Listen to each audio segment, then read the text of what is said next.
भैया चंड, हाँ ये देखो शिखर पर महल। हाँ, जैसा मोहासुर ने वर्णन किया था वैसा ही है ये कौशिकी का महल।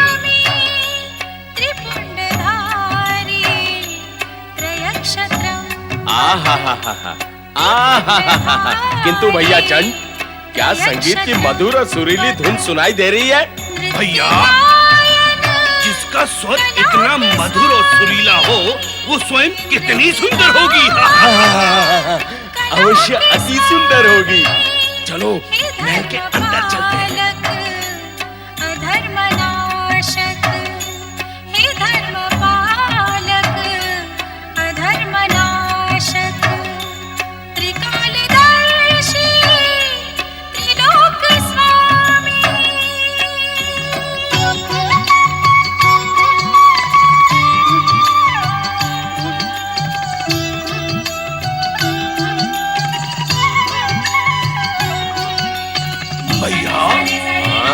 महल के सारे द्वार बंद हैं। अंदर जाने का कोई मार्ग दिखता ही नहीं। अब हम क्या करें? कुछ ना कुछ तो करना ही पड़ेगा। कुछ ना कुछ? क्या? मैं एक पग मार के द्वार को तोड़ देता हूँ। नहीं नहीं, सुंदरी के द्वार का स्वागत पग से नहीं हम ही करेंगे।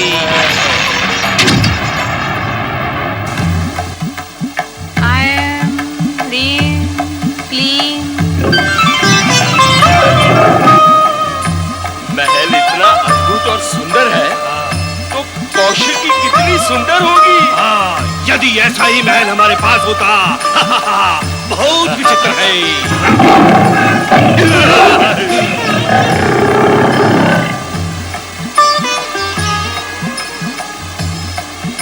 तुम दोनों का नाम चंडमुंड है ना? हाँ हाँ। किंतु तुम दोनों युद्ध प्रेमी नहीं, सौंदर्य प्रेमी दिखाई देते हो। हमारे इस कौशिकी महल की शोभा और भव्यता देखकर तुम दोनों प्रसन्न दिखाई देते हो। आप तो अद्भुत हैं। आपके सौंदर्य के सम्मुख सब कुछ व्यर्थ है। हे पाताल लोकवासी चंडमुंड, क्या तुम यहाँ केवल हमारा सौंदर्य निहारने आए हो?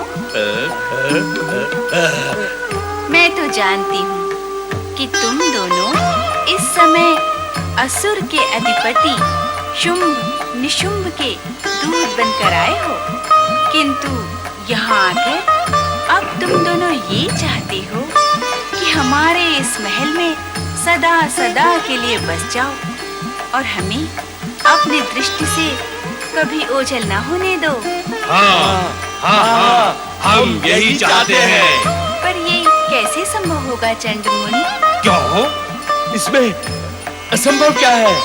क्योंकि तुम असुर हो और असुर देवी के महल में कैसे रह सकते हैं? फिर भी एक उपाय है। क्या उपाय है वो? शीघ्र कहे। यदि तुम दोनों सदा ही मुझे अपनी आंखों के सम्मुख रखना चाहते हो तो अपने स्वामी शुंभ निशुंभ से कहो कि वो मुझे स्वर्गलोक बुला ले। हम आपसे यही कहने आए थे, आप स्वर्गलोक चले। हमारे स्वामी की यही इच्छा है।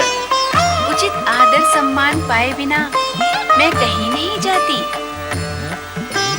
इसके अतिरिक्त स्वर्गलोक जाने से पूर्व तुम्हारे स्वामी को हमारी कुछ मांगे पूर्ण करनी होंगी। कैसी मांगे? तुम युद्ध प्रिय योद्धा हो। मेरी मांगे सुनकर संभव है कि तुम क्रोध से भड़क उठो, इसलिए शुंभ निशुंभ से कहो कि किसी विचारवान, बुद्धिमान और नीतिवान असुर को मेरे पास भेजे ताकि मैं उसे अपनी मांगे विस्तार में समझा सकूं। अब तुम जा सकते हो।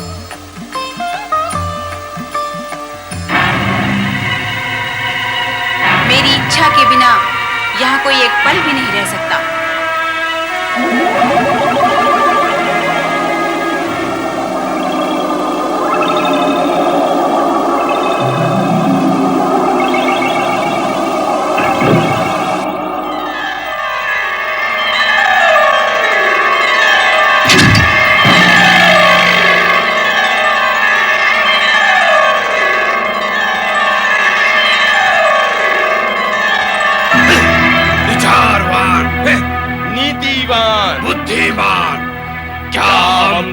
मूर्ख है। नहीं नहीं नहीं नहीं पाताल वीरो, तुम तो इस सृष्टि और जगत में सबसे भाग्यशाली हो। अरे आपको तो देवी कौशिकी के महल के अंदर प्रवेश मिला है। मुझे देखो, मुझे देखो, मैं तो देवी कौशिकी के महल के बाहर खड़े रहकर ही उनकी धुन पर झूमता रहता हूँ। कौन हो तुम? कहाँ से आए हो तुम? अरे उतावले क्यों हो रहे हो? इस बात का ज्ञान तो आपको अवश्य हो ही जाएगा। और हाँ, अपने स्वामी से मेरा ये संदेश अवश्य देना, शुंभ निशुंभ से, कि माता कौशिकी को प्राप्त करने का स्वप्न ना देखे, अन्यथा अन्यथा क्या? अन्यथा उनका जीवित रहना असंभव हो जाएगा। यही नारद का संदेश है, दे देना। इस विचित्र प्राणी के संदेश पर ध्यान न दें। हमें कौशिकी का संदेश स्वामी शुंभ निशुंभ तक पहुंचाना है। हाँ, आओ चलें। स्वर्गाधिपति दैत्य शिरोमणि शुंभ निशुंभ की जय हो शुंभ निशुंभ की प्रणाम। अरे धूम्रलोचन, तुम कहाँ थे अब तक? अपनी कंदरा में। क्यों? आपके आदेश की प्रतीक्षा में मैं वहीं विश्राम कर रहा था असुरराज। जब बहुत समय तक आपका कोई आदेश प्राप्त नहीं हुआ तो मेरा धैर्य समाप्त हो गया और मैं यहाँ चला आया। धूम्रलोचन, सबसे पहले अपने लोचनों से ये धुआं निकालना बंद करो। अपनी शक्ति का प्रयोग तुम युद्ध भूमि में किया करो। ऐसा ही होगा दैत्यराज निशुंभ। धूम्रलोचन, आसन ग्रहण कीजिए। आश्चर्य असुरराज, आश्चर्य। कैसा आश्चर्य? असुरराज, ये सभा में शमशान जैसी शांति क्यों छाई हुई है? धूम्रलोचन, हम चंडमुंड की प्रतीक्षा कर रहे हैं। चंडमुंड? ये चंडमुंड कौन है? मैं पहली बार इनका नाम सुन रहा हूँ।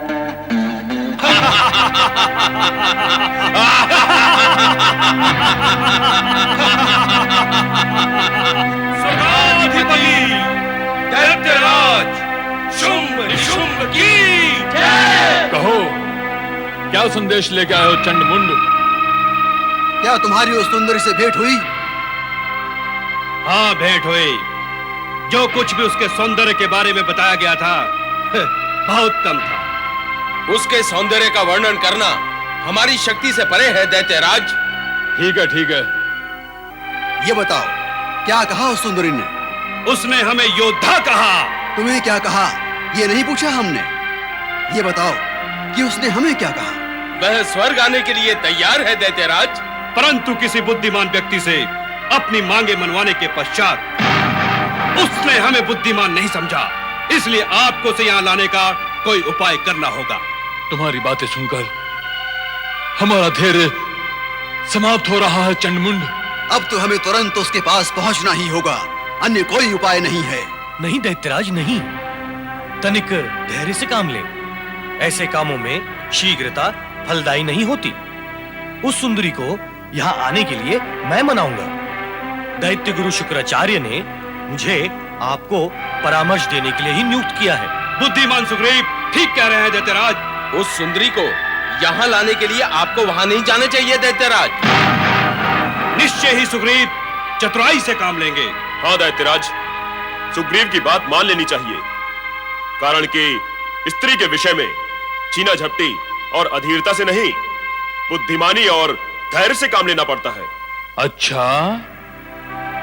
अच्छा धूम्रलोचन, तो तुम स्त्री विशेषज्ञ भी हो? मैं तो इसलिए कह रहा था दैत्यराज कि आप जैसे परम योद्धा का स्त्री के पास जाना शोभा नहीं देता। तो ठीक है, सुग्रीव को ही वहां भेज देते हैं। किंतु सावधान सुग्रीव, चंडमुंड की भांति असफल होकर ना लौटना। जो आज्ञा दैत्यराज। बुद्धिमान सुग्रीव शुंभ निशुंभ की कामना पूर्ति हेतु माता कौशिकी के बहाले की ओर चल पड़ा। दूसरी ओर नारद देवगण की रक्षा हेतु किसी उपाय व निर्णय पर नहीं पहुंच पा रहे थे।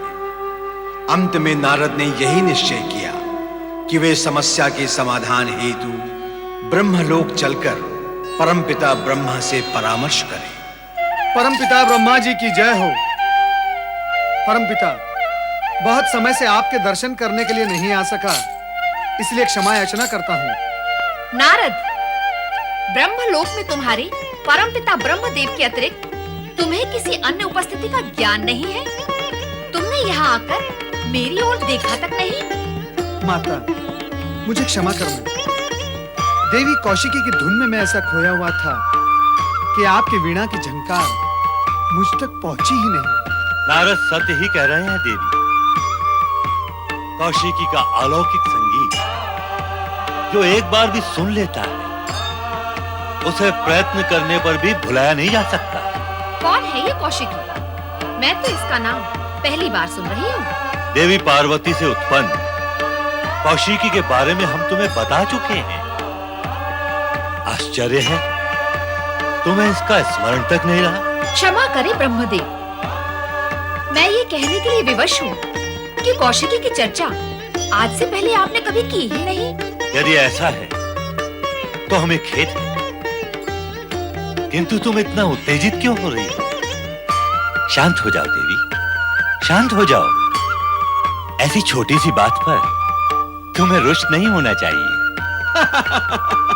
आप दोनों का विवादपूर्ण संभाषण सुनकर मुझे आश्चर्य कम और प्रसन्नता अधिक हुई। प्रसन्नता? हम दोनों विवाद करें तो तुम्हें प्रसन्नता होती है? दूसरों को अप्रसन्न देखकर प्रसन्न होने वाला कभी सात्विक वृत्ति का नहीं हो सकता। ये तुम्हारी वृत्ति तामसिक कब से हो गई नारद? नारायण नारायण, ऐसा कदापि नहीं है माता। आप शांत हो जाएं तो मैं कुछ निवेदन करूं कि प्रसन्नता से मेरा अभिप्राय प्रसन्नता जनक ही है, रोग जनक नहीं। सदा गंभीर रहने के कारण ब्रह्मलोक में कुछ स्पंदन तो हुआ, एक गूंज तो उठी। फिर पत्नी के रूठने के पश्चात पति द्वारा उसे मनाने का जो एक प्रयत्न होता है, वो प्रसन्नता में वृद्धि करता है माता। नारद, सावधान, तुम मर्यादा की सीमा का उल्लंघन कर रहे हो। फिर तुम तो ब्रह्मचारी हो। पति पत्नी के बीच विवाद और प्रसन्नता के भाव से तुम्हें क्या प्रयोजन? माता, मैं ब्रह्मचारी अवश्य हूँ, किंतु सदा गृहस्थों के बीच गमन करता रहता हूँ, इसलिए। ठीक है नारद, अब तुम अपने यहाँ आने का कारण और प्रयोजन बताओ। अब रुष्ट होने की बारी मेरी है माता। भला ये क्या बात हुई? मैं जहाँ जाता हूँ मुझसे यही प्रश्न पूछा जाता है कि मेरे आने का प्रयोजन क्या है। शिवलोक हो अथवा विष्णुलोक, यही प्रश्न मुझसे पूछा जाता है। ब्रह्मलोक तो मेरे पिता का निवास स्थान है, क्या मैं अपने माता पिता के दर्शन के लिए नहीं आ सकता? शांत हो जाओ नारद, शांत हो जाओ।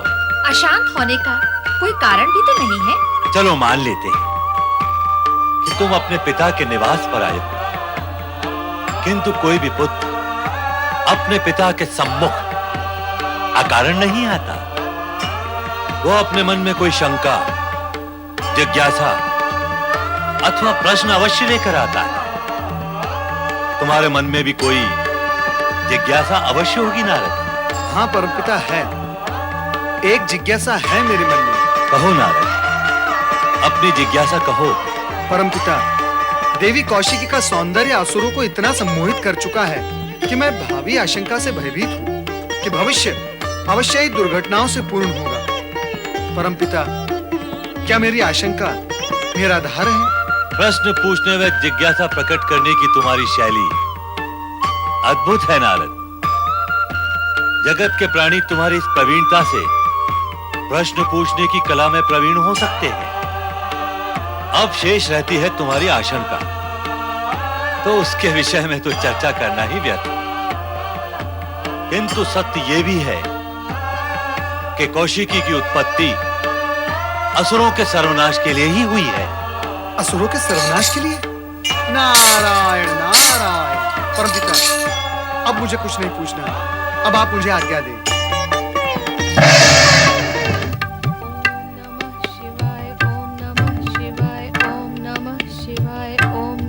शिवाय ओम नमः शिवाय ओम नमः शिवाय ओम नमः शिवाय ओम नमः शिवाय ओम नमः शिवाय ओम नमः शिवाय ओम नमः शिवाय ओम नमः शिवाय ओम नमः शिवाय ओम नमः शिवाय ओम नमः शिवाय ओम नमः शिवाय ओम नमः शिवाय ओम नमः शिवाय ओम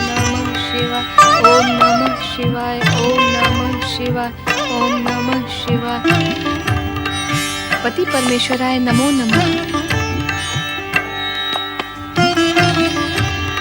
स्वामी, आपने कौशिकी के पास जाने का वचन दिया था। अब चलें और वो वचन निभाएं। देवी, वहां चलने से पूर्व यह भली भांति विचार कर लो कि क्या कौशिकी हमें देखकर प्रसन्न होगी। माता पिता को देखकर कौन पुत्री प्रसन्न नहीं होगी स्वामी? यदि ऐसा होता तो क्या कौशिकी के मन में हमसे मिलने की इच्छा जागृत न होती? क्या वो अपने भव्य महल से निकलकर कैलाश पर न चली आती हमसे मिलने के लिए?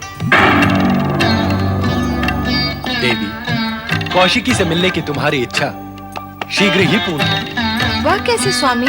कौशिकी की सहायता करने के लिए तुम्हें स्वयं उसके पास जाना होगा। अर्थात इस समय आप वहां जाना नहीं चाहते?